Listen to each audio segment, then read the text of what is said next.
గుర్తుపెట్టుకోండి, మీరు హ్యాపీగా ఉండటం కోసం మీరు ఏదో ఒక పనికి ఎడిక్ట్ అవ్వాలి. పర్సన్కి ఎడిక్ట్ అవ్వకూడదు. పర్సన్కి ఎడిక్ట్ అవ్వచ్చు. ఎప్పుడు ఎడిక్ట్ అవ్వచ్చు? ఆ పర్సన్ మీ ప్రాపర్టీ అయితే, మీ ఇంట్లో వాళ్ళు అయితే, మీరు ఎప్పుడు కాల్ చేస్తే అప్పుడు అవైలబిలిటీ ఉండేవాళ్ళు మీ వాళ్ళు అయితే మీరు ఎడిక్ట్ అవ్వచ్చు. ఓకే, సో ఎప్పుడు కూడా ఉమెన్ ఎమోషనల్గా చాలా హెల్దీగా ఉండాలి. సోషల్ మీడియా యూజ్ చేసుకొని చాలా వర్క్స్ చేయొచ్చు, చాలా బిజినెస్ చేయొచ్చు.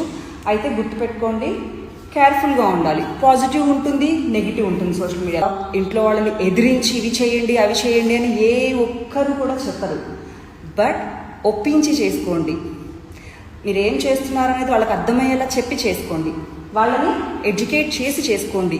ఆ పని చేయటం వల్ల మీకు ఎలాంటి సమస్యలు రావు, వాళ్ళకి ఎలాంటి సమస్యలు తీసుకొచ్చి పెట్టము అని చెప్పేసి నచ్చ చెప్పుకొని చేసుకోండి. ఇదే మేజర్ ప్రాబ్లం. వాళ్ళు ఆలోచించేది కూడా మీ గురించే.